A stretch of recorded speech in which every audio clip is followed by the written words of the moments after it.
Episode 91 to 100। अध्याय 91, अध्याय 92, स्वप्न। अनुवादक 54,96,90,339। शिया यांगयांग जानती थी कि गु किचन सफाई को लेकर बेहद सजग था। वह सुबह और रात दोनों समय स्नान करता था और 2 दिनों तक एक ही कपड़े पहनना तो नामुमकिन था। शिया यांगयांग ने कहा, मैं आपके लिए पानी की मात्रा समायोजित कर दूंगी। होटल के बाथरूम में शॉवर था, इसलिए जिया यांगयांग ने जल्दी से पानी का तापमान समायोजित कर लिया। चूंकि वे एक 5 सितारा होटल में थे, इसलिए सोने के कपड़ों की कोई कमी नहीं थी। अगले दिन के लिए गु किचन के कपड़ों की बात करें तो होश में आने के बाद संभवतः उनका सहायक उन्हें ले आएगा। बड़ी मुश्किल से शिया यांगयांग ने गु किचन को बाथरूम तक पहुंचाया, जो थोड़ा सा जागता हुआ प्रतीत हुआ। बाथरूम से पानी बहने की आवाज आ रही थी। जब शिया यांगयांग बाथरूम से बाहर निकली तो उसने समय देखा। अब उसके जाने का समय हो गया था, लेकिन उसका दिल बेचैनी से भरा हुआ था। हालांकि दोबारा सोचने पर पता चला कि गु किचन बच्चा नहीं था। नहाने के बाद वह सो जाता और संभवतः कुछ नहीं होता। शिया यांगयांग ने जाने का फैसला किया। जैसे ही वह दरवाजे के पास पहुंची, उसे बाथरूम के अंदर से एक जोरदार धमाके की आवाज सुनाई दी। शिया यांगयांग झट से अंदर भागी और दरवाजा खोलकर देखा तो पाया कि गु किचन अंदर गिर गया था। वह अभी भी पूरी तरह से कपड़े पहने हुए था, सिर से लेकर पैर तक भीगा हुआ था। हालांकि उसे जमीन पर बैठे हुए अपना माथा रगड़ते हुए देखना दयनीय नहीं लग रहा था, बल्कि उसमें एक खास तरह का आकर्षण था। शिया यांगयांग ने इससे पहले कभी भी गु किचन के साथ मनमोहक शब्द को नहीं जोड़ा था, लेकिन अब गु किचन एक ऐसे बच्चे की तरह था जिसने कुछ गलत किया हो। उसके चेहरे पर हल्की सी मुस्कान थी। हनी, मैं गिर गया था। बोलते समय उनके लहजे में कुछ नाराजगी झलक रही थी। शिया यांगयांग को हार का एहसास हुआ। अगर नशे की हालत में गु किचन के साथ सचमुच कुछ हो जाए तो वह क्या करेगी। उसने आह भरी और गु किचन को उठने में मदद करते हुए कहा, तुम इतने लापरवाह कैसे हो सकते हो? और नहाने से पहले तुमने अपने कपड़े क्यों नहीं उतारे? गु किचन ने अपनी कमीज को जोर से खींचा, लेकिन उसे उतारने में असफल रहा। फिर एक बच्चे की तरह उसने जिया यांगयांग से मदद मांगी और पूछा, क्या आप मेरी मदद कर सकती हैं? शिया यांगयांग को लगा कि वह उससे हार गई है। उसके पास गु किचन की कमीज के बटन खोलने में मदद करने के अलावा कोई विकल्प नहीं था। हालांकि उसे थोड़ी शर्म आ रही थी, लेकिन गु किचन के नशे की हालत में होने के कारण जिया यांगयांग ने इसे ऐसे संभाला जैसे वह किसी बच्चे की देखभाल कर रही हो। लेकिन जैसे ही उसने ऊपर देखा, जिया यांगयांग ने गु किचन की आंखों की गहराई को जलते हुए अंगारों की तरह टिमटिमाते हुए देखा। इससे पहले कि शिया यांगयांग कुछ प्रतिक्रिया कर पाती, गु किचन ने उसे पकड़ लिया और अपने सीने से लगा लिया। तब तक जिया यांगयांग पूरी तरह भीग चुकी थी। पानी की बूंदें उसकी गर्दन से नीचे लुढ़कती गईं, मानो एक मौन प्रलोभन हो। गु किचन के शरीर से निकलती गर्मी को देखकर जिया यांगयांग वहीं अवाक खड़ी रह गई। प्रतिक्रिया देने में असमर्थ थी, क्योंकि उसके सामने मौजूद व्यक्ति ने उसे बाथरूम के दरवाजे से सटा रखा था। रात के 1 बजे भी वे दोनों बाथरूम में ही थे। शिया यांगयांग को ऐसा महसूस हो रहा था मानो उसका पूरा शरीर बिखरने वाला हो। गु किचन की सहनशक्ति आश्चर्यजनक रूप से अच्छी थी। शिया यांगयांग को शक होने लगा कि क्या यह आदमी सचमुच नशे में था भी या नहीं। बात बस इतनी सी थी, लेकिन वह बहुत थकी हुई थी और जल्द ही उसे नींद आ गई। शिया यांगयांग ने एक सुखद सपना देखा। उसने सपने में खुद को एक गर्म झरने में नहाते हुए, अपने पूरे शरीर पर हाथों से सहलाए जाते हुए और फिर एक मुलायम कॉटन कैंडी पर लेटे हुए देखा। स्वाद मीठा था, स्पर्श कोमल और आरामदायक था, और जिया यांगयांग को नींद आने से पहले कुछ बार आहें भरनी पड़ी। अध्याय 92, अध्याय 93, जिया यांगयांग, तुम्हें बाहर जाकर मौज मस्ती करनी चाहिए, है ना? अनुवादक 54,96,90,339। जिया यांगयांग को आज सुबह गु किचन ने जगाया। गु किचन ने स्नान किया और साफ सुथरे कपड़े पहनकर स्नानघर से बाहर आया। अपनी आस्तीनों के बटन लगाते हुए वह पास आया और अच्छे मूड में लग रहा था। उसने धीरे से जिया यांगयांग के नितंबों पर थपथपाते हुए कहा, छोटे आलसी सुअर, उठने का समय हो गया है। शिया यांगयांग वास्तव में पहले से ही जाग चुकी थी। वह कंबल के नीचे एक गंभीर प्रश्न पर विचार कर रही थी। क्या गु किचन कल रात सचमुच नशे में था? वह जितना ज्यादा इसके बारे में सोचती, उतनी ही ज्यादा परेशान होती जाती। गु किचन ने चादर हटाते हुए कहा, अगर तुम अभी नहीं उठे तो देर हो जाएगी। सेट पर तुम्हारा पहला दिन है, क्या तुम देर से आने का जोखिम उठा सकते हो? शिया यांगयांग को अचानक याद आ गया। आज से गोलीबारी शुरू होने वाली थी। इससे पहले कि उसे पता चलता, जिया यांग उठकर बैठ गई थी। लेकिन उसके पास कल पहनने के लिए कोई ठीक कपड़े नहीं थे। क्या उसे इसी पोशाक में बाहर जाना चाहिए था? ऐसा प्रतीत होता है कि गू किचेन ने शिया यांग के विचारों को भांप लिया है और दर्पण में देखते हुए कहा, तुम्हारे बिस्तर के पास कपड़े रखे हैं। अपना सिर घुमाते ही उसने सचमुच एक बिल्कुल नई पोशाक देखी। इसे गू किचेन के सहायक ने ही भेजा होगा, लेकिन उसे इस बात का बिल्कुल भी अंदाजा नहीं था कि वे किस समय आए थे। शिया यांग ने जल्दी से कपड़े पहने और गू किचेन पूरी तैयारी के साथ पहले से ही उसका इंतजार कर रहा था। गू किचेन ने कहा, मैं तुम्हें एक विश्वविद्यालय ले जाऊंगा। शिया यांग ने जल्दी से उसे हाथ हिलाकर विदा किया और कहा, मुझे खुद टैक्सी ले लेनी चाहिए। अगर हमें साथ देखा गया तो सब कुछ खत्म हो जाएगा। गू किचेन टीवी ड्रामा में अप्रत्याशित रूप से एक महत्वपूर्ण निवेशक बन गया था। कल रात उसने बड़े बॉस के साथ डिनर किया था और अगर आज सुबह किसी को पता चल जाए कि वह उनके साथ शूटिंग पर जा रही थी तो पीली नदी में कूदने से भी वह घोटाला नहीं मिटेगा। गू किचेन की आवाज बेहद शांत थी, तुम्हें किस बात का डर है? अगर हमारा भेद खुल भी गया तो हम इसकी घोषणा कर देंगे। अगर गू किचेन ने यह बात पहले कही होती तो शिया यांग मन ही मन बहुत खुश हो जाती। लेकिन अब शेन मानबिन के अस्तित्व के बारे में जानने के बाद भी उसके दिल में उठी वह गांठ गायब नहीं हुई थी। उसने वास्तव में भविष्य में क्या करना है इसके बारे में सोचा ही नहीं था। शिया यांग ने कहा, चलो दल के लिए परेशानी न खड़ी करें, मैं पहले ही चली जाती हूँ। बिजली की तरह जिया यांग दौड़कर चली गई। गू किचेन की आंखों का रंग थोड़ा और ठंडा हो गया। शिया यांग पूरे रास्ते काफी उदास रही। अपने रिश्ते में तनाव कम करने के इतने प्रयासों के बाद आखिरकार उसे सब कुछ अच्छे से सोचने का मौका मिला। लेकिन फिर कल रात वो हर बार प्रलोभन का विरोध क्यों नहीं कर पाती? हालांकि शिया यांग काफी जल्दी पहुंच गई थी, लेकिन लू याओ पहले से ही अपना मेकअप कर रही थी। शिया यांग को देखकर उसने पूछा, यांग, तुम कल रात वापस क्यों नहीं आए और तुम्हारा फोन भी बंद क्यों था? शिया यांग ने कहा, मेरे फोन की बैटरी खत्म हो गई थी, इसलिए मैं कल रात एक दोस्त के घर रुकी थी। शिया यांग, तुम जरूर इधर उधर भटकते रहे होगे, तुम्हारे कोई दोस्त नहीं है। मुझे विश्वास नहीं हो रहा कि तुम ऐसे हो गए हो, तुम शिया परिवार के लिए कलंक हो। शिया वेई भी मेकअप रूम में मौजूद थी और जानबूझकर अपनी आवाज ऊंची कर रही थी। पूरे दल को पता था कि ये दोनों शिया बहनें यहां मौजूद हैं। शिया वेई के ज्यादा सीन नहीं थे और सेट पर उनका आगमन समय से पहले हुआ था, फिर भी वह पहले दिन ही आ गईं। वह एक अमीर युवती की तरह व्यवहार करते हुए आए, मानो वह भविष्य की सुपरस्टार हो। बेशक उनके पिता शिया लियांगडोंग हैं, इसलिए बहुत कम अभिनेताओं ने उन्हें नाराज करने की हिम्मत की। बाहरी दुनिया ने लंबे समय से यह सुना था कि जिया बहनें सौतेली बहनें थीं और उनके बीच अच्छे संबंध नहीं थे, लेकिन इस स्तर की शत्रुता देखकर आश्चर्य हुआ। शिया वेई सचमुच शिया यांग को नीचा समझती थी, हर मोड़ पर उसके लिए मुश्किलें खड़ी करती थी और सार्वजनिक रूप से उसकी प्रतिष्ठा को नुकसान पहुंचाने के लिए हर संभव प्रयास करती थी। इसी क्षण चेन यू अचानक अंदर आ गई और बोली, मुझे लगता है कि तुम ही हो जो जिया परिवार के लिए कलंक हो। मेकअप रूम में सन्नाटा छा गया। बिना किसी झिझक के चेन यू ने कहा, महंगे कपड़े पहने हैं, कीमती गहने सजे हैं, लेकिन आपके शब्द और कार्य शिष्टाचार से कोसों दूर हैं।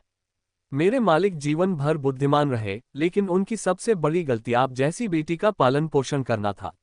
अध्याय 93, अध्याय 94, चुंबन दृश्य। अनुवादक 54,96,90,339। पूरी कास्ट में शायद चेन यू ही एकमात्र ऐसा व्यक्ति था जो जिया वेई से इस तरह बात करने की हिम्मत कर सकता था। चेन यू शो का स्टार था और यहां तक कि जिया लियांगडोंग को भी नियमित रूप से उसकी चापलूसी और उसे खुश करने के लिए बहुत कुछ करना पड़ता था। शिया वेई इतनी क्रोधित हुई कि उसने चेन यू की नाक की ओर इशारा करते हुए कहा, फिर से ऐसा कहने की हिम्मत कैसे हुई? चेन यू ने केवल अपनी भौहें ऊपर उठाईं और जिया वेई को पूरी तरह से अनदेखा कर दिया। वह मुड़ा और जिया यांग की गर्दन के चारों ओर अपना हाथ लपेटते हुए बोला, छोटी बच्ची, आज एक चुंबन का दृश्य है, क्या तुम उत्साहित हो? शिया यांग को ये बात पहले से ही पता थी क्योंकि उसने कल ही स्क्रिप्ट पढ़ ली थी। निर्देशक ने आज ही उनका और चेन यू का पहला साथ वाला सीन फिल्माने का कार्यक्रम तय किया था, शायद इसलिए ताकि वे एक दूसरे के साथ काम करने में सहज हो सकें। दृश्य कुछ इस तरह था कि लिन शियाओफान को अंतरिक्ष को नियंत्रित करने की क्षमता मिल जाती है। वह एक ऐसे परिदृश्य की कल्पना करती है जहां वह समय यात्रा करती है और पाती है कि उसकी कल्पना की जगह किम शिक्सुन के शयन कक्ष से बिल्कुल मिलती जुलती है। वह अंततः किम शिक्सुन के कमरे में पहुंच जाती है, उसके बिस्तर पर गिर पड़ती है और उनकी पहली मुलाकात एक ऐसे चुंबन से होती है मानो स्वर्ग से उतरा हो। सच कहें तो जिया यांगयांग इस बारे में खास उत्साहित नहीं थी, लेकिन शिया यांगयांग के लिए अभिनय किसी भी अन्य नौकरी की तरह ही था। भूमिका चाहे जो भी हो, वह उसमें अपना सर्वश्रेष्ठ प्रयास करती थी। हालांकि पर्दे के पीछे वह किसी के साथ गहरे संबंध में नहीं पड़ना चाहती थी। शिया यांगयांग ने अपने कंधे पर रखे चेन यू के हाथ को हटाया और कहा, मैं अब मेकअप शुरू करने जा रही हूँ। पास ही खड़ी शिया वेईवेई ने झुंझलाहट में पैर पटकते हुए कहा, क्या तुम दोनों मुझे नजरअंदाज कर रहे हो? जिया यांगयांग ने तैयारी की थी। बताया गया कि इस दृश्य की शूटिंग स्कूल में नहीं, बल्कि स्कूल के पास स्थित एक विला में हुई थी। जब सब कुछ तैयार हो गया तो मुख्य कलाकार कार में बैठ गए। लू याओ शिया यांगयांग के बगल में बैठी और बोली, हमारी शूटिंग की जगह कथित तौर पर एक रहस्यमय धनी व्यक्ति द्वारा उपलब्ध कराई गई है। दरअसल इस तरह की घटनाएं दुर्लभ नहीं थीं। कुछ निर्देशक या निर्माता तो शूटिंग के लिए अपने घर का भी इस्तेमाल करते हैं, लेकिन जिया यांगयांग को जिसकी उम्मीद नहीं थी वह ये था कि कार मेपल विला में दाखिल हुई। मेपल विला वास्तव में विश्वविद्यालय के सबसे नजदीक स्थित उच्च श्रेणी का आवासीय क्षेत्र था। फिर भी जिया यांगयांग को एक अस्पष्ट आशंका का आभास हो रहा था। कुछ ही मिनटों बाद यह आशंका सचमुच पुष्ट हो गई। कार ठीक उस विला के सामने रुक गई जिसे वह गो किचन के साथ साझा करती थी। तो जिस अदृश्य धनी व्यक्ति ने लू याओ द्वारा बताए गए विला को उपलब्ध कराया था, वह गो किचन था। शूटिंग शुरू होने से पहले निर्देशक ने समझाया, इस विला के मालिक श्री गू थे। सभी का कहना था कि श्री गू इस नाटक में काफी दिलचस्पी ले रहे थे। अंदर प्रवेश करते ही सभी के चेहरे पर जिज्ञासा और आश्चर्य के भाव थे। मेपल विला शहर का एक प्रसिद्ध और समृद्ध इलाका था, जहां अत्यधिक गोपनीयता, शानदार सुविधाएं और अंदर बाहर निजी स्विमिंग पूल थे। ये बेहद उच्च कोटि का इलाका था। जब लू याओ ऊपर गया तो उसने सीढ़ी की दीवार पर बने एक भित्तिचित्र की ओर इशारा करते हुए कहा, क्या ये मास्टरलिंग जून की बनाई हुई तेल चित्रकला नहीं है? इसे उस समय 50 मिलियन में नीलाम किया गया था और यह सोचकर आश्चर्य होता है कि यह यहाँ टंगी हुई है। हे भगवान, ये दीवारें तो पैसों से भरी हुई हैं। शिया यांगयांग भी हैरान थी। वह कुछ समय से यहाँ रह रही थी और हालांकि उससे यह एक औसत विला की तुलना में अधिक आलीशान लगता था, लेकिन उसने कभी सोचा भी नहीं था कि दीवार पर लगी एक साधारण सी पेंटिंग भी इतनी कीमती हो सकती है। हालांकि जिया यांगयांग को अंदर आने के बाद से ही कुछ हद तक अपराधबोध महसूस हो रहा था। घर छोड़ने से पहले अपना सारा सामान खाली कर देने के बावजूद वह अभी भी अपने पीछे कोई निशान छोड़ने को लेकर चिंतित थी। इस विला में 1 दर्जन से अधिक शयन कक्ष थे। गो किचन ने केवल एक ही अतिथि कक्ष उपलब्ध कराया था, जिसे स्पष्ट रूप से पुनः सजाया गया था और वह बहुत ही आलीशान था। अंदर प्रवेश करने के बाद निर्देशक ने नाटक के बारे में संक्षिप्त जानकारी देना शुरू किया। हालांकि जिया यांगयांग ने इस क्षेत्र में कोई पेशेवर प्रशिक्षण नहीं लिया था, लेकिन अपने पिता की बदौलत वह बचपन से ही फिल्म निर्माण के सभी पहलुओं से अच्छी तरह परिचित थी। कुछ दृश्यों की शूटिंग के बाद सब कुछ बहुत आसानी से हो गया। निर्देशक ने उनकी प्रतिभा की प्रशंसा की। शाम के 4 बजे दिन के आखिरी दृश्य की शूटिंग का समय हो गया था। वो किसिंग सीन था। अध्याय 94, अध्याय 95, चिढ़ाया जाना। अनुवादक 54,96,90,339। शुरुआती शूटिंग काफी सुचारू रूप से हुई। ये तब तक नहीं हुआ जब तक कि अंतिम शॉट में लिन शियाओफान आसमान से नीचे नहीं उतरी और सीधे किम शिक्सुन के बिस्तर पर नहीं उतरी और उनके होंठ एक दूसरे को छू गए। चेन यू पहले से ही बिस्तर पर लेटी हुई थी। अपनी आंखों में एक राक्षसी मोहक चमक लिए उसने शूटिंग शुरू होने से पहले बिस्तर पर पोज भी दिया और जिया यांगयांग को इशारा करते हुए कहा, छोटी मिस, मैं तुम्हारा इंतजार कर रहा हूं। और फिर उसने उसे एक चुंबन दिया। सेट पर मौजूद सभी लोग इतने मुग्ध हो गए थे कि उन्हें तारे नजर आने लगे थे। चेन यू बिना शर्ट के था। ये पूरी टीम के लिए वाकई एक दुर्लभ नजारा था। चेन यू का चेहरा इतना मोहक था कि वह किसी राज्य को घुटने टेकने पर मजबूर कर सकता था। कभी कभी वह उभेलिंगी भी लगता था, लेकिन उसका धड़ आश्चर्यजनक रूप से असाधारण था। सुडॉल एब्स कुल 8, लेकिन पारंपरिक मांसपेशियों वाले नहीं, बल्कि बिल्कुल सही मात्रा में। अचानक निर्देशक ने घोषणा की, स्टैंड इन तैयार है। स्टैंड इन शब्द ने सभी को आश्चर्यचकित कर दिया। भीड़ में से एक मनमोहक युवती निकली। वह युवती शिया यांगयांग से कुछ हद तक मिलती जुलती थी और थोड़ी शर्मीली लग रही थी। निर्देशक आगे आए और सहजता से उनका परिचय कराते हुए कहा, यांगयांग, यह आपकी स्टैंड इन है। ये चुंबन के अधिक चुनौतीपूर्ण और खतरनाक दृश्यों को फिल्माएंगी। उस युवती ने अपना सिर झुकाकर शिया यांग्यांग से कहा, नमस्कार बहन यांग्यांग, मैं शूलिंग हूँ, आपकी प्रतिनिधि। कृपया भविष्य में मेरा मार्गदर्शन करें। शिया यांग्यांग थोड़ी स्तब्ध थी। क्रू ने उससे पहले चर्चा किए बिना ही उसके स्थान पर किसी और को नियुक्त कर दिया था। लेकिन जिया यांग्यांग शुरू में किसिंग सीन नहीं करना चाहती थी। चूंकि क्रू ने पहले ही इसकी व्यवस्था कर दी थी, इसलिए वह बस स्थिति के अनुसार ढल गई। शिया वेईवेई ने अपनी बाहें मोड़ी और उपहास उड़ाते हुए कहा, मेरी बहन तो वाकई बड़ी हस्ती है, आधुनिक नाटक के लिए किसी और को अपना विकल्प बना रही है। अगर यह बात बाहर फैल गई तो क्या ये थोड़ा बुरा नहीं लगेगा? दरअसल निर्देशक यांग जिन को फिल्में बनाते समय स्टैंड इन का इस्तेमाल करना पसंद नहीं था। ये शेन शिचुआन का आग्रह था। यांग जिन को शक था कि शेन शिचुआन के मन में इस लड़की के लिए भावनाएं हो सकती हैं। अन्यथा ऐसी परिस्थितियों में किसी वैकल्पिक व्यक्ति की व्यवस्था करने की कोई आवश्यकता नहीं थी। यांग जिन मन ही मन खुश नहीं था, लेकिन आखिर शेन शिचुआन ही तो निर्माता था। उसे अपनी इज्जत बचानी ही थी। यांग जिन ने कहा, ठीक है, बहुत बातें हो गईं। जल्दी से अपनी जगह पर आ जाओ। लेकिन चेन यू खुश नहीं थी। वह अचानक खड़ा हो गया और बोला, क्या किसी को लगता है कि उसे मुझसे एक चुंबन मिल सकता है? चेन यू, अगर मिस किसी और को अपना विकल्प बना रही हैं, तो मैं अभिनय नहीं करूंगा। शिया यांग्यांग अवाक रह गई। वे एक फिल्म की शूटिंग कर रहे थे, डेटिंग नहीं कर रहे थे। निर्देशक और उनके एजेंट को इसके लिए काफी मनाना पड़ा। तभी चेन यू ने समझौता किया। गोलीबारी आधिकारिक तौर पर शुरू हो गई, लेकिन चेन यू ने जानबूझकर सहयोग करने से इनकार कर दिया। एक शॉट को पास करने के लिए उसे दर्जनों प्रयास करने पड़े और फिर भी वह सफल नहीं हो सका। शिया यांग्यांग को आखिरकार समझ आ गया। चेन यू निश्चित रूप से जानबूझकर नखरे दिखा रही थी। अंत में निर्देशक यांग का भी धैर्य टूट गया। बातचीत को समाप्त करने में कठिनाई महसूस करते हुए जिया यांग्यांग आगे बढ़ी और बोली, मुझे करने दीजिए। जब शिया यांग्यांग ने स्वेच्छा से आगे आकर यह जिम्मेदारी ली, तो निर्देशक यांग ने स्वाभाविक रूप से इसका विरोध नहीं किया। उन्हें सिर्फ फिल्म की चिंता थी और शेन शिचुआन के पक्ष से उन्हें कोई मतलब नहीं था। शिया यांग्यांग को पोशाक में तैयार होते देख चेन यू मुस्कुराया और बोला, छोटी बच्ची, अगर तुमने पहले ही फैसला कर लिया होता तो मुझे इतनी ऊर्जा खर्च नहीं करनी पड़ती।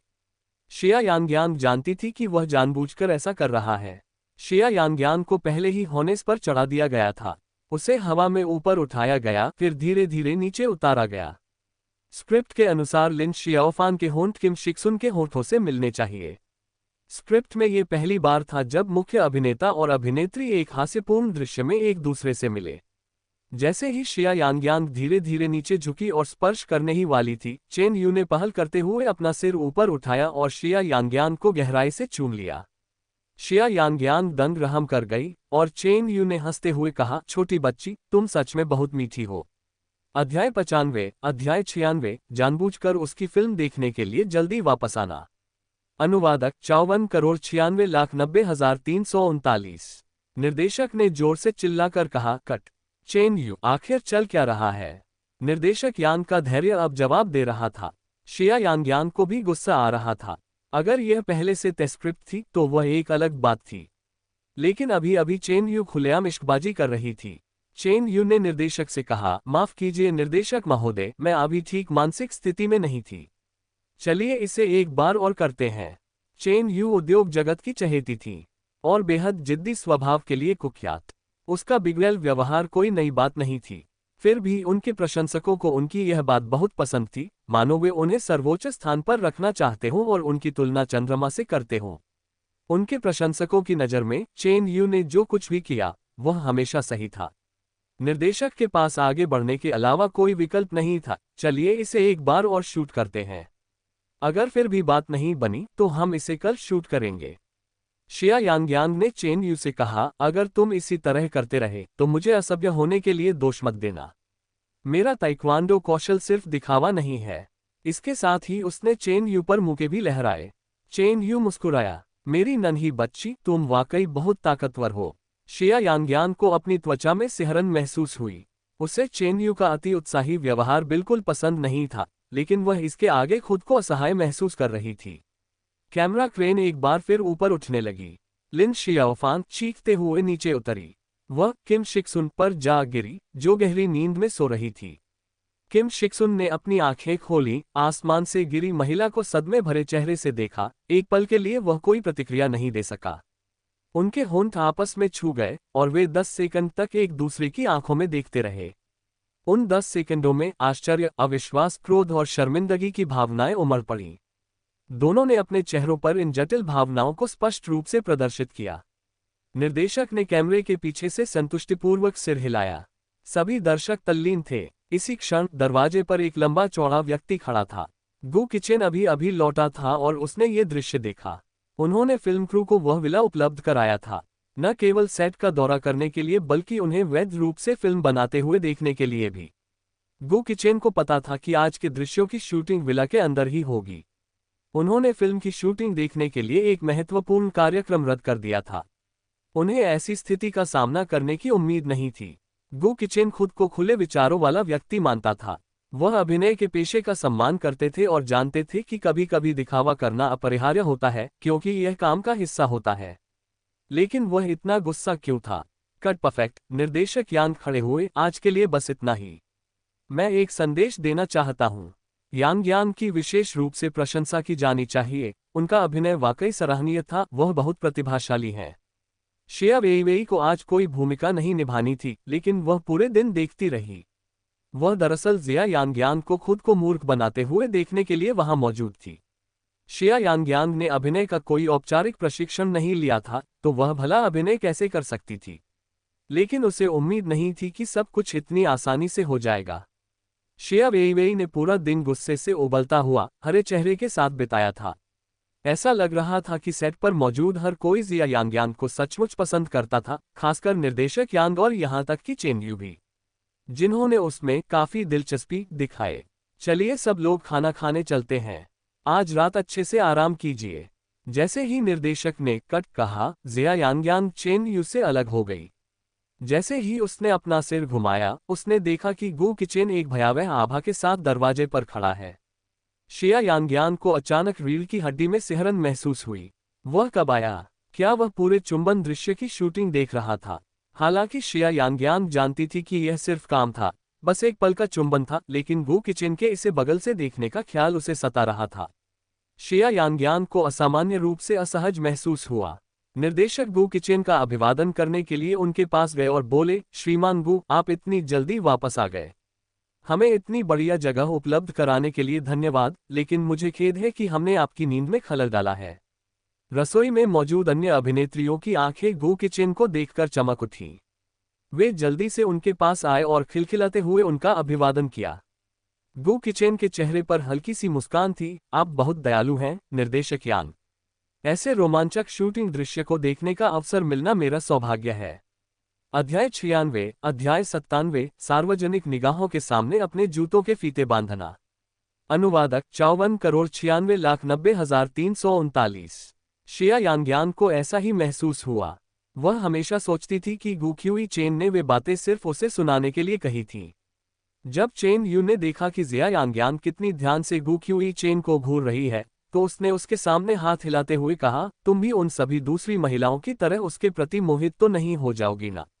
क्या उसका चेहरा वाकई मेरे चेहरे से ज्यादा सुंदर है? शिया यांग को अचानक होश आ गया। उसकी अंतरात्मा उसे बता रही थी कि उसे यहाँ ज्यादा देर नहीं रुकना चाहिए। शिया यांग ने जल्दी से अपना सामान पैक किया और जाने लगी। लेकिन दरवाजे के ठीक बाहर ही गु क्यूई चेन भीड़ से घिर गया था।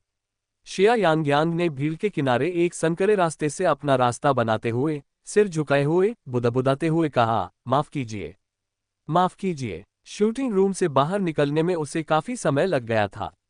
शिया यांग ने राहत की सांस ली। जब तक वह जल्दी से गु की चेन की नजरों से ओझल हो जाती, तब तक वह सुरक्षित रहेगी।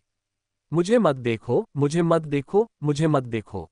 शिया यांग ने इसे धीरे से अपने मन में दोहराया। मिस शिया। उनके पीछे से एक धीमी, स्पष्ट पुरुष आवाज सुनाई दी। उस आवाज को सुनकर जिया यांग का दिल जोर से धड़कने लगा। वह इस कदर सदमे में थी जैसे उसे जमीन पर कीलों से ठोक दिया गया हो और वह अपनी जगह पर ही रुक गई। शिया यांग ने पीछे मुड़कर देखा। उसके चेहरे पर विनम्रता भरी मुस्कान थी। राष्ट्रपति गु, क्या आपने मुझे बुलाया था? उसने वास्तव में कुछ भी गलत नहीं किया था, लेकिन किसी कारणवश गु क्यूई चेन का चेहरा देखकर जिया यांग हमेशा घबरा जाती थी। ऐसा लगा जैसे उसने उसके साथ विश्वासघात किया हो। सबकी निगाहें शिया यांग्यांग पर टिक गईं। उसे बस उन महिलाओं की ठंडी, भेदक निगाहें महसूस हो रही थीं जो उस पर खंजर की तरह तान रही थीं। गू की चेन धीरे धीरे और स्थिर गति से उसकी ओर बढ़ रहा था। जैसे जैसे गू की चेन उसके करीब आती गई, उसकी धड़कन और तेज होती गई। वह गू की चेन के इरादों का अनुमान नहीं लगा सकती थी। यहां तक कि चेन यूं भी चलकर पास आ गई और सोच विचार भरे चेहरे के साथ एक तरफ खड़ी हो गई। मास्टर गू, क्या आप कृपया मेरे लिए परेशानी खड़ी करना बंद कर सकते हैं? शिया यांग्यांग चाहती थी कि वह स्वर्ग से प्रार्थना कर सके। गू की चेन को रुकते देख जिया यांग्यांग ने जल्दी से कहा, अध्यक्ष गू, अगर आपको किसी चीज की जरूरत नहीं है तो मुझे जाना होगा। शिया यांग्यांग ने दबे स्वर में अपने दांत भींचे, जिससे गू क्यूई चेन को दूरी बनाए रखने का संकेत मिला। लेकिन गू क्यूई चेन ने उसके हाव भाव को पूरी तरह से नजरअंदाज कर दिया। उसके चेहरे पर हल्की सी मुस्कान फैल रही थी। शिया यांग्यांग को ऐसा लगा जैसे यह मुस्कुराता हुआ चेहरा चाकू छुपाए जाने का सटीक उदाहरण है। जैसा कि उसने अनुमान लगाया था, गू क्यूई चेन ने अगले ही पल कहा, मैं बस इतना कहना चाहता था, मिस शिया, आपके जूतों के फीते खुल गए हैं। शिया यांग्यांग चौंक गई और उसने नीचे की ओर देखा। वह पहले ही अपने ऑफ स्क्रीन कपड़े और जूते पहन चुकी थी। आज उसने यूं ही स्पोर्ट्स शूज पहन लिए थे और पता चला कि उसने उन्हें ठीक से बांधा नहीं था, अब वे पूरी तरह से खुल चुके थे। इससे पहले कि शिया यांग्यांग कुछ प्रतिक्रिया कर पाती, गू क्यूई चेन झुककर एक घुटने पर बैठ गया था। शिया यांग्यांग बिजली गिरने की तरह स्तब्ध रह गई। वहां मौजूद सभी लोगों के चेहरे इसी तरह आश्चर्यचकित थे। गू क्यूई चेन था। गू क्यूई चेन वास्तव में जिया यांग्यांग के जूते के फीते बांध रहा था, और उनका घुटनों के बल बैठने का अंदाज इतना आकर्षक था कि महिलाओं के दिलों की धड़कनें तेज हो गईं। शिया यांग्यांग हक्का बक्का रह गया। उसे सबसे ज्यादा डर इस बात का था कि गू क्यूई चेन सार्वजनिक रूप से उसके साथ जरूरत से ज्यादा घुल मिल न जाए। लेकिन जूते के फीते बांधने के लिए घुटनों के बल बैठना, क्या ये कुछ ज्यादा ही नहीं हो रहा? गू क्यूई चेन, क्या तुम मुझे सबकी बुराई में डूबते हुए देखना चाहते हो? शिया यांग्यांग इतनी शर्मिंदा हुई कि वह जम सी गई। उसे अपना पैर भी अपना नहीं लग रहा था। जूतों के फीते बांधने के बाद गू क्यूई चेन स्वाभाविक रूप से अपने चेहरे पर उस सौम्य मुस्कान के साथ खड़ा हो गया, मिस शिया, अगली बार अधिक सावधान रहना। फिर वह मुड़कर चला गया। अधिक सावधान रहो, ये 3 शब्द सुनते ही जिया यांग्यांग की रीढ़ की हड्डी में सिहरन दौड़ गई। उसे लगा जैसे गू की चेन के शब्दों में कोई छिपा हुआ अर्थ है। लेकिन दूसरों को ऐसा नहीं लगा। उन्होंने जो देखा वह स्नेह की अभिव्यक्ति थी, जिससे वे ईर्ष्या से जल उठे। अध्याय 97, अध्याय 98, आपकी छोटी पत्नी इतनी सक्षम है। अनुवादक 54,96,90,339। गू किचन पहले ही जा चुका था। सभी लोग तुरंत जिया यांग्यांग के चारों ओर जमा हो गए। यांग्यांग, क्या तुम राष्ट्रपति गू को जानती हो? वो तुम्हारे साथ इतने नरमी से क्यों पेश आते हैं? जब राष्ट्रपति गू ने अभी अभी आपके जूते का फीता बांधा तो वे इतने सौम्य और आकर्षक लग रहे थे कि हमारी छोटी बच्ची का दिल पिघल गया। यांग्यांग, क्या राष्ट्रपति गू को तुम पसंद आ गई हो? यांग्यांग, क्या तुम दोनों के बीच कोई अनकहा राज है? मैंने सुना है कि तुम्हारा चयन हो चुका है, क्या ये राष्ट्रपति गू की वजह से हुआ? तभी जिया यांग्यांग ने प्रतिक्रिया दी। गू किचन ने ये जानबूझकर किया था। वह बस उसे सबके निशाने पर लाना चाहता था। ठीक है, अगर आप निर्दयी बनना चाहते हैं तो मुझे निर्दयी होने के लिए दोष मत दीजिए। शिया यांग्यांग ने हिम्मत जुटाकर जानबूझकर जोर से कहा, क्या आपने कभी ऑब्सेसिव कंपल्सिव डिसऑर्डर (OCD) के बारे में सुना है? यह एक मानसिक बीमारी है जिसे आमतौर पर OCD कहा जाता है। मैंने सुना है कि प्रेसिडेंट गू इससे गंभीर रूप से पीड़ित हैं। इसलिए जब उन्होंने मेरे जूतों के फीते खुले देखे तो उन्हें बांधना ही पड़ा। क्या आपने फीते बांधने के बाद उनके संतुष्ट चेहरे को नहीं देखा? ये OCD रोगी का एक विशिष्ट लक्षण है। सभी के चेहरे पर अचानक ज्ञानोदय के भाव उभर आए। हालांकि शिया यांग्यांग वास्तव में एक अमीर लड़की थी, लेकिन वह गू किचन की तुलना में एक अलग ही दुनिया से आई हुई प्रतीत होती थी। गू किचन जैसे व्यक्ति के लिए भले ही वे एक बेहद लोकप्रिय सुपरस्टार हों, वह उन पर कभी दूसरी नज़र भी नहीं डालते थे। उसके लिए शिया यांग्यांग जैसी नवागंतुक में दिलचस्पी लेना असंभव होना चाहिए। ये व्याख्या वास्तव में अधिक तर्कसंगत प्रतीत हुई। सभी ने चुपचाप फैसला कर लिया। अगली बार जब गू किचन प्रकट होगा तो वे निश्चित रूप से चुपके से अपने जूतों के फीते खोल देंगे। इस समय शेन शिचुआन तीसरी मंजिल के गलियारे में खड़ा होकर यह दृश्य देख रहा था। वह लगभग जोर से हंस पड़ा। गू किचेन पहले ही उसके पास पहुंच चुका था। शेन शिचुआन ने गू किचेन से कहा, आपकी छोटी पत्नी वास्तव में बहुत काबिल है। हालांकि गू किचेन ने ठंडे लहजे में जवाब दिया, क्या हमने चुंबन वाले दृश्य के लिए स्टंट डबल का इस्तेमाल करने पर सहमति नहीं जताई थी। शेन शिचुआन ने बेबसी से कहा, योजनाएं बदलावों के साथ तालमेल नहीं बिठा पाईं। मैंने एक स्टंट डबल ढूंढा तो था, लेकिन उन्होंने उसका इस्तेमाल नहीं किया। मैं इसके बारे में कुछ नहीं कर सकता। आखिर मैं निर्देशक तो नहीं हूं। गू किचेन जानता था कि वह शेन शिचुआन को दोष नहीं दे सकता क्योंकि उसने देखा था कि जिया यांग्यांग ने उस समय स्वेच्छा से सहमति दी थी। इस बारे में सोचते ही उसके पेट में एक अजीब सी बेचैनी होने लगी। शेन शिचुआन ने आगे कहा, आह चेन, मुझे आपको बताना ही होगा कि 1 साल पहले चेन यू ने अचानक आपकी पत्नी को शादी का प्रस्ताव दिया था। मैं चेन यू को जानता हूं, वो देखने में तो एक अयाश प्लेबॉय लगता है, लेकिन सालों से उसकी कोई गंभीर गर्लफ्रेंड नहीं रही। टाइम में अपने समय में वो अपने चरम पर था, लेकिन फिर अचानक बिना किसी हस्ताक्षर के उसने स्टारलाइट के साथ करार कर लिया। मैं कई सालों से इस बात से हैरान हूं। अब जब मैं इस बारे में सोचता हूं तो क्या इसका यांग्यांग से कोई संबंध हो सकता है। गू किचेन का चेहरा गंभीर हो गया। शेन शिचुआन ने कहा, मुझे नहीं लगा था कि तुम्हारी जवान पत्नी इतने सारे सुंदर पुरुषों को आकर्षित करेगी। तुम्हें ऐसी अनमोल स्त्री कहां से मिली। गू किचेन ने एक शब्द भी नहीं कहा, वह भौहें चढ़ाए खड़ा रहा। उसकी आभा में अचानक गिरावट आए। शेन शिचुआन को एहसास हुआ कि यह आदमी सचमुच परवाह करता है। शिया यांग्यांग विला से निकल ही रही थी। चेन यू की फरारी ठीक उसके सामने खड़ी थी। चेन यू ने कहा, गाड़ी में बैठो। शिया यांग्यांग तो उसकी कार में बैठने वाली नहीं थी। अगर किसी ने उन्हें देख लिया और अफवाहें फैलानी शुरू कर दी तो क्या होगा। लेकिन चेन यू हठपूर्वक धीरे धीरे उसके बगल में गाड़ी चलाती रही। उसकी कार कन्वर्टिबल थी और वह बेझिझक सीटी बजा रहा था और उसके साथ छेड़छाड़ कर रहा था। शिया यांग्यांग को और भी ज्यादा ध्यान आकर्षित करने वाला महसूस हुआ। अंततः हताशा में जिया यांग्यांग कार में बैठ गई और बोली, चेन यू, क्या आप कृपया भविष्य में ऐसा नहीं करेंगे। अध्याय 98, अध्याय 99, चेन यू, मेरा जीवन लक्ष्य एक धनी परिवार में शादी करना है। अनुवादक 54,96,90,339। चेन यू ने कन्वर्टिबल की छत बंद की और मुस्कुराते हुए कहा, मिस शियाओ कियान, मैंने ऐसा क्या किया जिससे आप नाराज हो गईं। शिया यांग्यांग सीधे सीधे कहना चाहती थी, भविष्य में मुझे परेशान करना बंद करो। लेकिन भीतर ही भीतर जिया यांग्यांग ये बात समझ गई थी। चेन यू का स्वभाव ही कुछ हद तक प्लेबॉय जैसा है। वह सिर्फ उसी के साथ ऐसा व्यवहार नहीं करता। उसकी नज़र में वह शायद सिर्फ मनोरंजक है। वह खुद इस मशहूर हस्ती के लिए महज एक खिलौना है। शिया यांग्यांग को ये बात बिल्कुल पसंद नहीं आई, इसलिए उसने आज उससे सब कुछ स्पष्ट करने का फैसला किया। शिया यांग्यांग ने कहा, चेन यू, मुझे उम्मीद है कि तुम मेरे साथ खेलना बंद कर दोगे। मैं तुम्हारा खिलौना नहीं हूं। जब इतनी सारी लड़कियां हैं जो तुम्हारा खिलौना बनने में कोई आपत्ति नहीं करेगी, तो तुमने मुझे ही क्यों चुना। चेन यू गाड़ी चला रहा था, तभी उसने मासूमियत से उसकी तरफ देखा और पूछा, मैंने तुम्हारे साथ कब खेला था।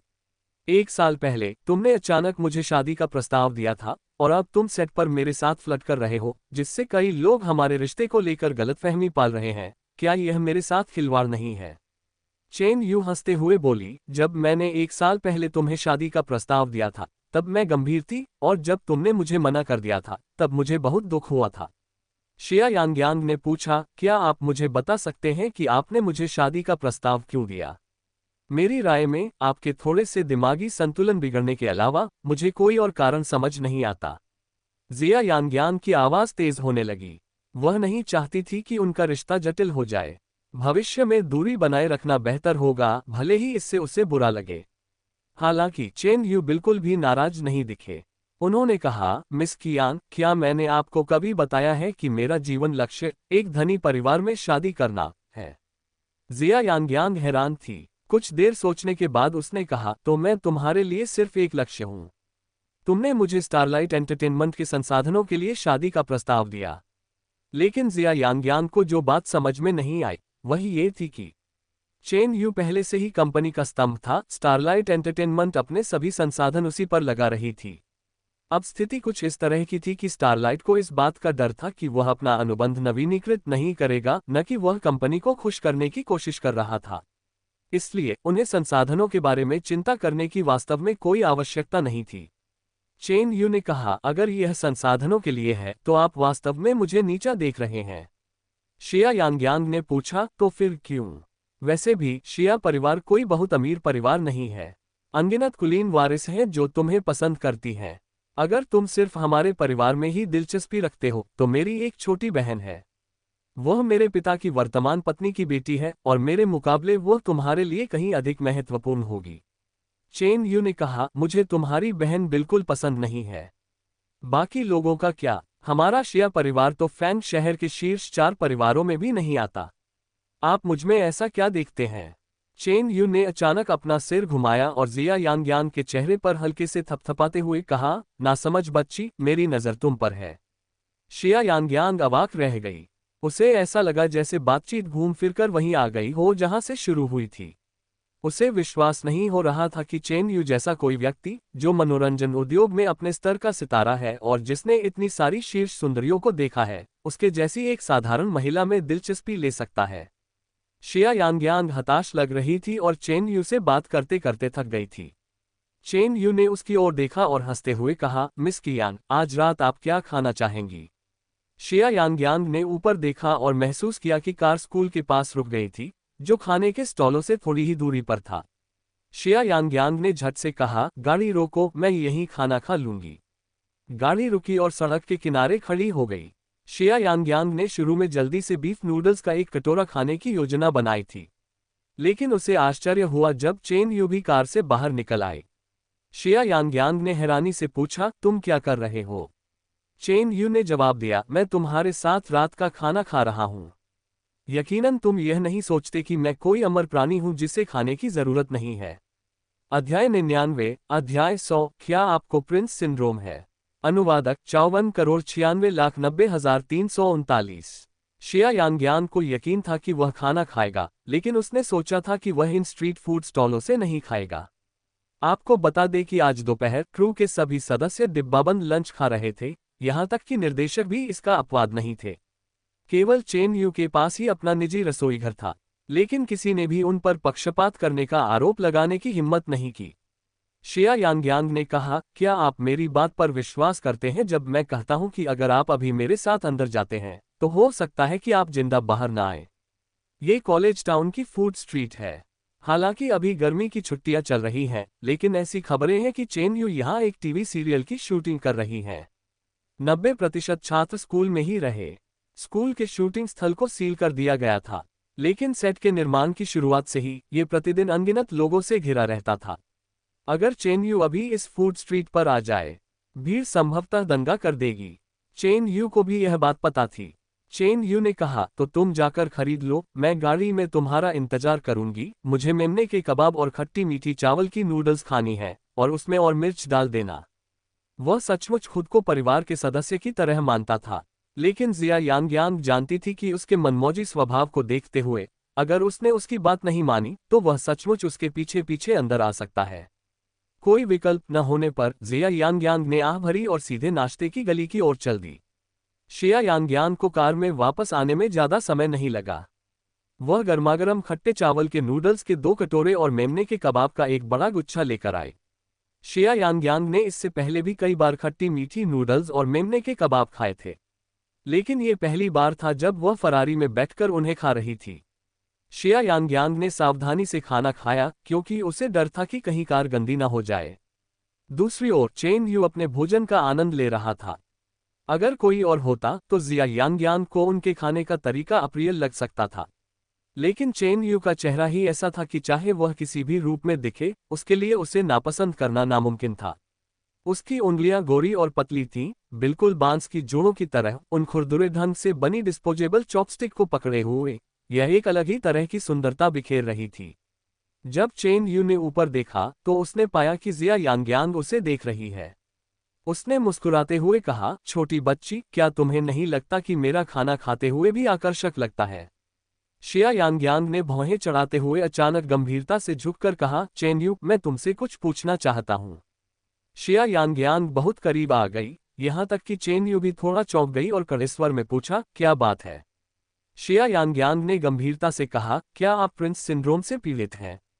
चेन यू चौंक गई। शिया यांग्यांग पहले ही पीछे हटकर मटन का एक टुकड़ा खा चुकी थी और बोली, क्या आपको इसके बारे में किसी ने नहीं बताया था?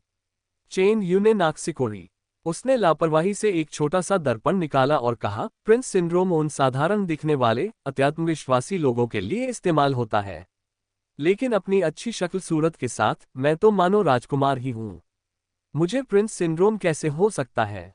शिया यांग्यांग ने घृणा से अपना सिर हिलाया और मन ही मन बुदबुदाई, बहुत देर हो चुकी है, इसका कोई इलाज नहीं है। रात के खाने के बाद चेन यू ने उसे छात्रावास के प्रवेश द्वार तक छोड़ने पर जोर दिया। कार से उतरने के बाद जिया यांग्यांग ने उससे जाने का आग्रह किया, क्योंकि वह जानती थी कि छात्रावास का प्रवेश द्वार एक ऐसी जगह थी जहां महिला छात्राएं अक्सर घात लगाकर बैठी रहती थीं। चेन यू ने कार की खिड़की नीचे करते हुए कहा, छोटी बच्ची, क्या मुझे अलविदा कहने के लिए एक चुंबन नहीं मिलेगा? शिया यांग्यांग ने तुरंत अपना सिर घुमाया और छात्रावास की इमारत की ओर दौड़ पड़ी। चेहरे पर मुस्कान लिए चेन यू ने इंजन स्टार्ट किया और गाड़ी चलाकर चला गया। इस दृश्य को शिया वेईवेई ने अपने फोन में कैद कर लिया। अभी अभी शिया यांग्यांग को चेन यू की कार में बैठते देख उसने अनुमान लगाया था कि चेन यू उसे छोड़ देगा, इसलिए उसने यहां निगरानी का इंतजाम कर लिया था। अगर शिया यांग्यांग और चेन यू कोई घोटाला खड़ा कर देते हैं तो चेन यू के कट्टर प्रशंसकों द्वारा उन्हें निस्संदेह बुरी तरह से अपमानित किया जाएगा। जैसे ही शिया वेईवेई व्यंग्य कर रही थी, लू याओ उसके पीछे प्रकट हो गई। लू याओ ने कड़े स्वर में पूछा, तुम क्या फिल्मा रहे हो? लू याओ ने वह तस्वीर देखी जिसमें शिया यांग्यांग को चेन यू की कार से बाहर निकलते हुए देखा गया था। तस्वीर में चेन यू का साइड प्रोफाइल भी स्पष्ट रूप से कैद हुआ था।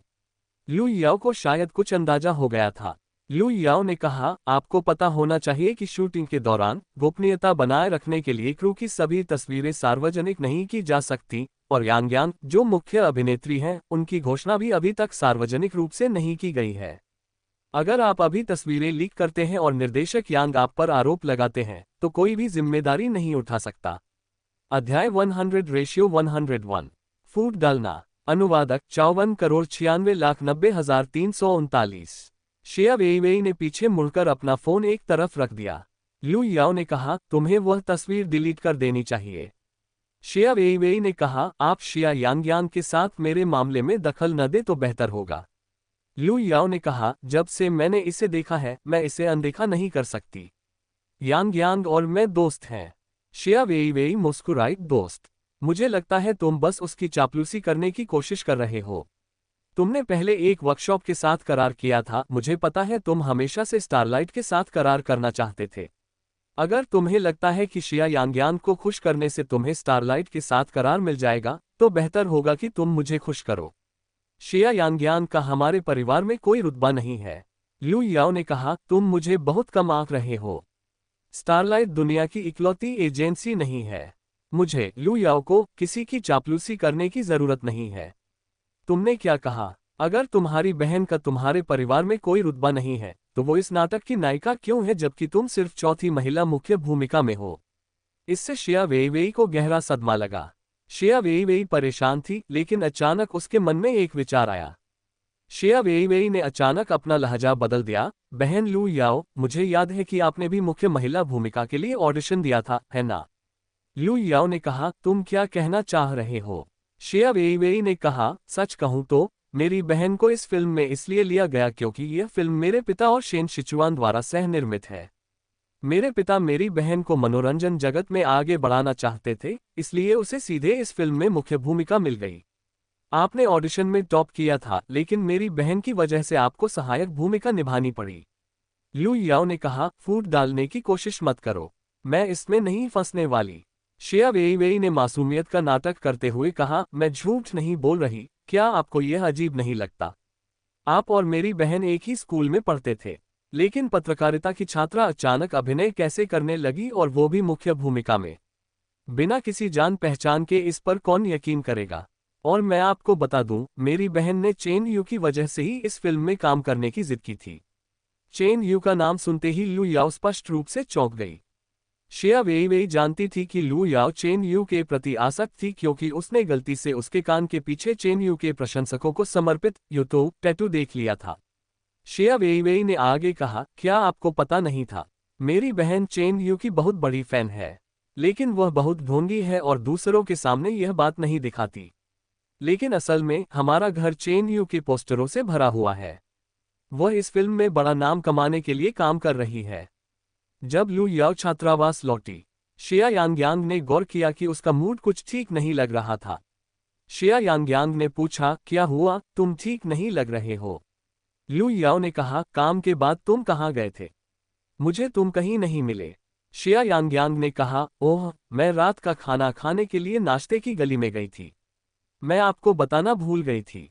लू याओ के चेहरे पर थोड़ा बदलाव आया। क्या तुमने कहा कि तुमने आज रात सड़क किनारे किसी स्टॉल पर खाना खाया? शिया यांगयांग ने सिर हिलाते हुए कहा, मसालेदार और खट्टे नूडल्स और मेमने के कबाब। लू याओ ने सिर झुकाकर कहा, मैं समझ गई। फिर वह अपनी चारपाई पर चढ़ गई, अपनी पीठ घुमाए और लेट गई। शिया यांगयांग थोड़ी हैरान थी, उसे पहले से ही अंदाजा था कि लू याओ बहुत खुश नहीं है। शिया यांगयांग ने उसे यह नहीं बताया कि वह चेन यू के साथ भोजन कर रही थी, क्योंकि उसे डर था कि इससे वह और भी अधिक परेशान हो जाएगी। शिया यांगयांग जानती थी कि लू याओ को चेन यू पर क्रश था। उसने कभी पूछा नहीं, इसलिए शिया यांगयांग ने जानबूझकर कभी इसका जिक्र नहीं किया। लू याओ कंबल के नीचे लेटी हुई थी और असहज महसूस कर रही थी। अभी अभी चेन यू उसे अपनी फरारी में घर लेकर आया था। जाहिर है, उन्होंने साथ में रात का खाना खाया। चेन यू उसके साथ सड़क किनारे के स्टॉलों पर खाना कैसे खा सकता था? हर कोई जानता था कि चेन यू अपने स्वाद को लेकर कितना नखरे वाला था। वह कभी भी सेट पर परोसा गया खाना नहीं खाता था। वह हमेशा अपने लिए खाना बनाने के लिए अपना निजी शेफ लाता था। शिया यांगयांग स्पष्ट रूप से झूठ बोल रही थी। ऐसा लगता है कि शिया वेइवेई ने जो कुछ कहा वह सब झूठ नहीं था। लू याओ ने कंबल के नीचे अपनी उंगलियां भींच लीं। आगे की कहानी सुनाने के लिए VM स्टोरी वर्ल्ड सब्सक्राइब करो।